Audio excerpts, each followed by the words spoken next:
अगं तू स्वतःलाच का त्रास करून घेतेस? आधी खाली उतर. जाऊ बाई, विहिरी खूप खोल आहे हो. वहिनी तुम्ही खाली पडेल, एक तर तुम्हाला पोहता पण येत नाहीये. खाली या, वहिनी. मागे व्हा. हात लावू नकोस मला. तू जर मला स्पर्श केला ना तर मी या विहिरीत उडी मारीन.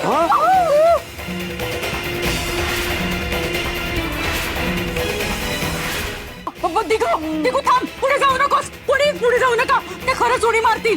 मागे वा, मागे वा, पुढे मागे वा.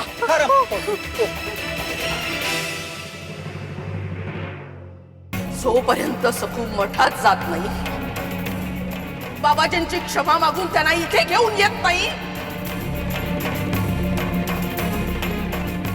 तोपर्यंत मी अशीच उभी राहणार.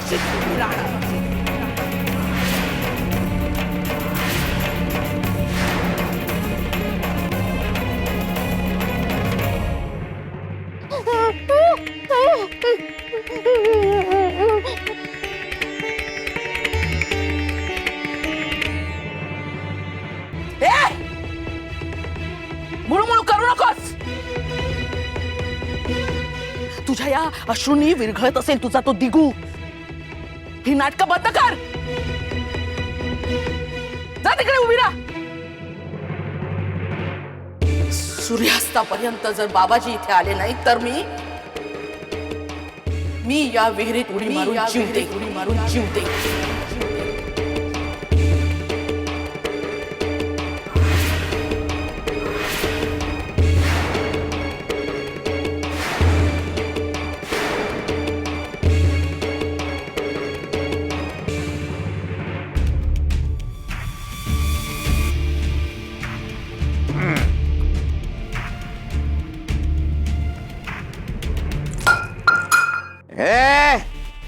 बैऱ्या 2-4 दाणे दिले होते का फक्त? खजूर का नाही? काजू का नाही? लपून ठेवतो का तू? लपून ठेवतो खायला स्वतःसाठी? हाय का बाबाजी, तुम्हीच म्हणला होता ह्यानं तुमचं पोट भरतं, जास्त देऊ नका. पाहिजे तर घेऊन येतो मी. कुठं पळतो रे तू? मला शिकवणार आता? मी सांगितलं होतं हेन तेन. शिक्षा देणार मी तुला, शिक्षा. काढा पाळणार तुला, काढा. नको ना बाबाजी, अहो असं काय करता? हो भले भले आडवे झाले. ती गंगी आणि ते वैद्य कित्येक महिने येडे आणि खुळे झालती. मग त्या पंतावर का सरवत नाही माझ्या काड्याचा? तो कसा काय बरा होतोय दिवसेंदिवस? बाबाजी भोकरे आले आहेत, भेटायचं म्हणतात. लय लांबून आले आहेत. गायला सांग त्यांना बाबाजी भेटणार नाहीत म्हणावास. बाबाजी समाधीत आहेत, अजिबात भेटणार नाहीत. सांग.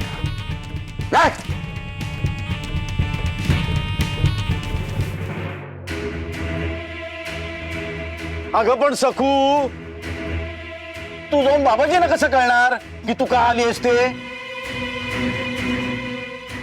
मी तेच सांगतोय रमाई. मी जातो सकू बरोबर मठात. रमाई अगं सकू काय म्हणते हे बाबाजींना मी समजावून सांगेन. सकूला काय म्हणायचंय ते कोणीतरी सांगायला हवं ना. बरोबर आहे तुझा सखू बरोबर, पण सखूचंच म्हणणं सांग. म्हणजे तुझ्या मनचं, तुझ्या पदरचं एकही वाक्य जोडायचं नाही त्यात. समजलं? सकू चल.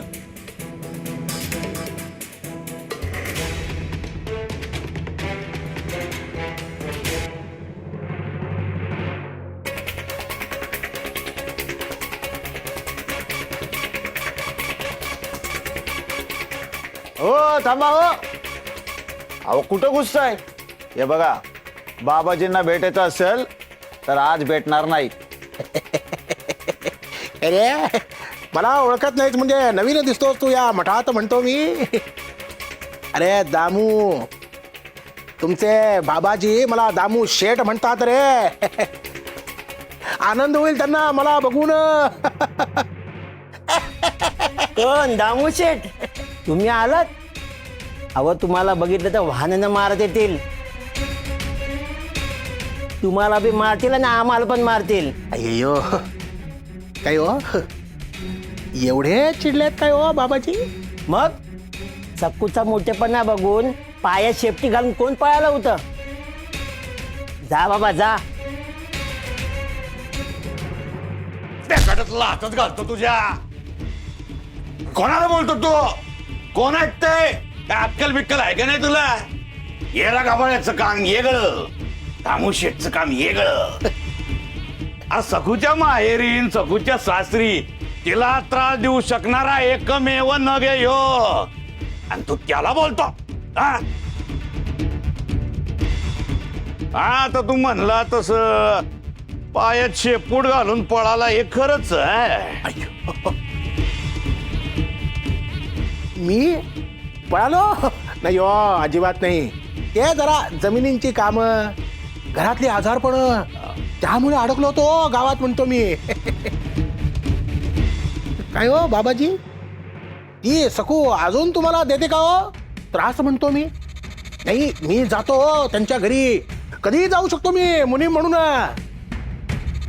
आता नाही जमायचं ते, कारण आता दिगूच बसतो मुनिमाच्या जागी. त्याचा बाप आला ना परत.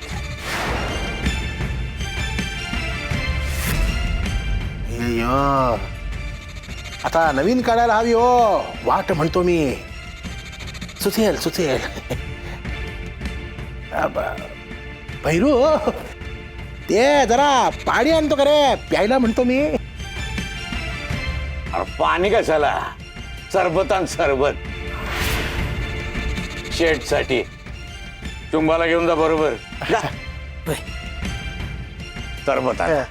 सरबत.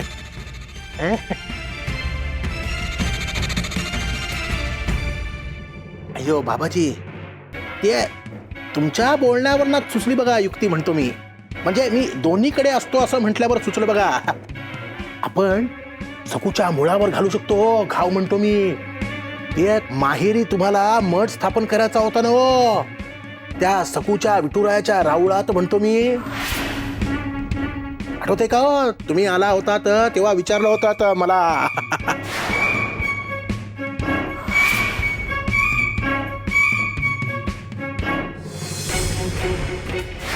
आपल्याला मठाला हवी तशी जागा सापडली.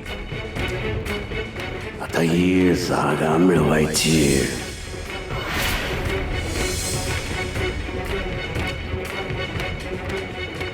उठा तिथून, तिकडे नका बसू.